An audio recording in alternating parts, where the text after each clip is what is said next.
hopeful. I was hoping that he was going to get some good ones real quick. He was very good with me because when they were doing the Russia hoax, they said I did one of these with him on a phone call, and basically I congratulated him on his winning the presidency. Right. And said some other things which turned out to be perfect, better than perfect. If he sees any corruption, please report it to the Attorney General of the United States, which we have an agreement with the country. We have actually a signed contract with them, a very important one, that because Ukraine has always been known as very corrupt. I don't know if you know that. It has been a very corrupt country. That's why it hasn't been in NATO. But it's been very already. And I said, if you find any corruption in the country, report it immediately to the Attorney General. I did say that. And it was a very good thing to say. It turned out I was 100% right in saying that. So they made up a phone call.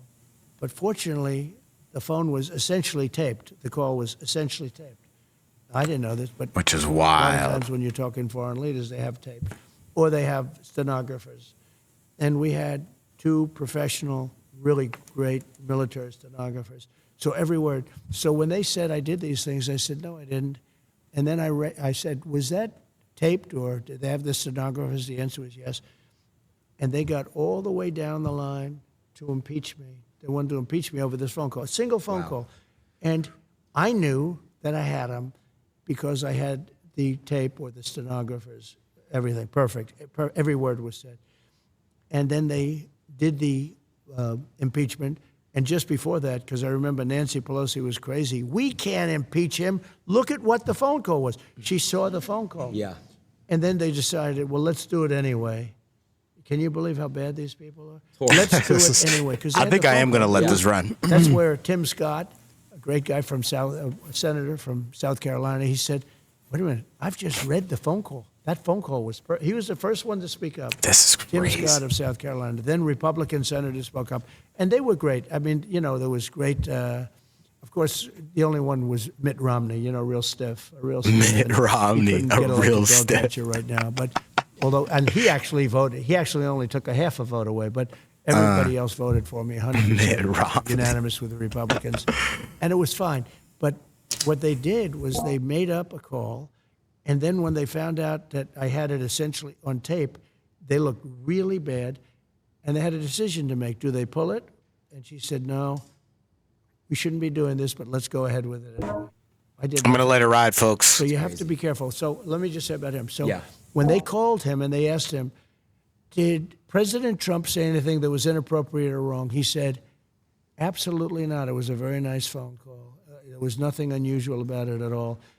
And he could have grandstanded. He could have said, well, and he didn't say that. So I respect him. I think that I will be able to make a deal with him and Vladimir Putin very quickly. That's great. Even though it would have been a lot easier before this war started, and you wouldn't have 500,000 people, or maybe much more than that. I think you're going to find that the number of people dead is far greater than what they're saying.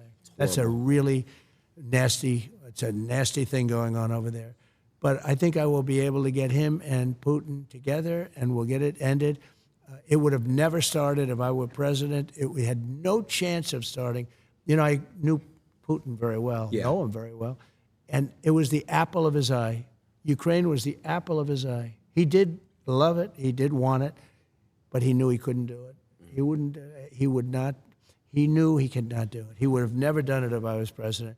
And now when you look at all of the death and all of the destruction, even of their culture, because those cities are wiped to the ground. Most of the cities outside of Kiev, most of those cities are wiped down to the ground. And it's so sad. And when those buildings come down, there are plenty of people in there. People think those buildings don't have people. They have a lot of people in those buildings that don't want to leave. And those buildings come down. They're big buildings, big, heavy buildings, and they come down. And the people are crushed. Instantly, they're crushed. Horrible. Missiles hit them. So I'll get it. But it could have been if the election weren't rigged, let me tell you something. If the election weren't rigged, we wouldn't have had Ukraine and Russia. We wouldn't have had the attack on Israel. And Israel would right now not be fighting. There would be no problem. And we wouldn't have had that horrible embarrassment of Afghanistan, where we gave them $85 billion worth of equipment, and we lost 13 soldiers, many injured. Many bad, nobody talks about the ones that don't have arms and legs and their faces wiped out. But none of that would have happened, and inflation wouldn't have happened.